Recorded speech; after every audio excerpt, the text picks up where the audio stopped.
அல்லாஹ்வுடைய தூதர் ஸல்லல்லாஹு அலைஹி வஸல்லம் சொன்னார்கள், ஆதமுடைய மகனுக்கு ஒரு ஓடை தங்கம் கிடைத்தாலும் இரண்டாவது ஓடை வேண்டும் என்றுதான் ஆசைப்படுவான்.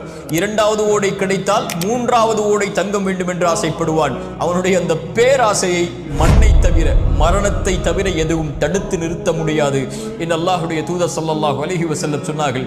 அதனால்தான் அல்லாஹ்வின் அருட்கொடையை புரிந்து கொள்வதற்கு ஒரு நியதியை சொன்னார்கள். தூதர், உங்களுக்கு மேல் உள்ளவர்களை பார்க்காதீர்கள், உங்களுக்கு கீழ் உள்ளவர்களை பாருங்கள்.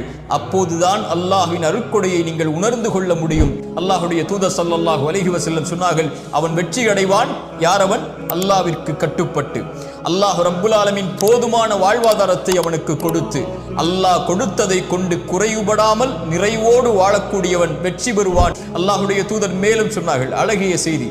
ஒரு நாள் காலையில் ஒருவன் எழுந்திருக்கிறான், பாதுகாப்பான நிலையில் 3 வேளை உணவு அவனுக்கு இருக்கிறது, அன்றைய உணவு இருக்கிறது, ஆரோக்கியமான உடல்நிலையை அல்லாஹ் கொடுத்திருக்கிறான். இவன் யார் தெரியுமா? 3 வேளை உணவு, ஆரோக்கியம், பாதுகாப்பு, இந்த 3ம் ஒருவனுக்கு கொடுக்கப்பட்டால், அவன் அதை கொண்டு திருப்தி அடைந்து விட்டால் ஒட்டுமொத்த உலகமும் அவனுக்கு கிடைத்ததை போல் என்று அல்லாஹ்வுடைய தூதர் ஸல்லல்லாஹு அலைஹி வஸல்லம் அவர்கள் சொல்கிறார்கள். இன்று மனிதன் அது இல்லை, இது இல்லை, எனக்கு அல்லாஹ் அதை கொடுக்கவில்லை, இதை கொடுக்கவில்லை என்று அல்லாஹ் கொடுத்ததை மறந்து விடுகிறான். தூதர் ஸல்லல்லாஹு அலைஹி வஸல்லம் யாரை முன்னுதாரணமாக சொல்லுவது? அவர்களுக்கு 3 வேளை உணவு கூட தொடர்ச்சியாக கிடைத்தது கிடையாது. 2 நாள் தொடர்ச்சியாக அவர்களுடைய வீட்டில் அடுப்புகள் எரிக்கப்படுவது கிடையாது. 2 நாள் அவர்களுக்கு ரொட்டி துண்டும் எண்ணெயும் அவர்களுக்கு உணவாக கூட கிடையாது. பசிக்காக வயிற்றில் 2 கல்லை சுமந்து அந்த பசியை கட்டுப்படுத்தி வைத்திருந்தவர்கள்.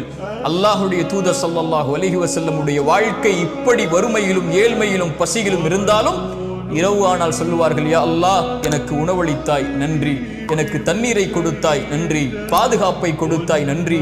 எத்தனையோ மக்கள் உணவில்லாமல், தாகத்தில், பாதுகாப்பில்லாமல் தவித்துக் கொண்டிருக்கும் போது எனக்கு இதை நீ கொடுத்ததற்கு நன்றி யா அல்லாஹ் என்று அல்லாஹ்வை நிறைவுபட வாழ்ந்தார்கள்.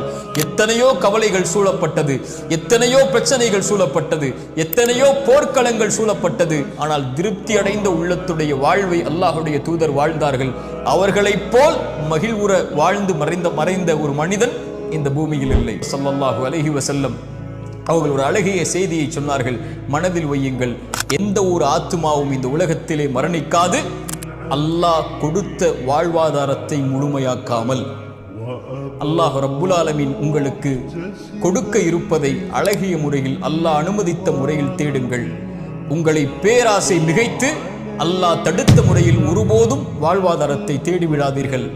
அல்லாஹ்விடத்தில் இருப்பதை அவன் அனுமதித்த முறையில்தான் அவனிடத்திலிருந்து பெற்றுக்கொள்ள முடியும். அல்லாஹ் உங்களுக்கு தேடி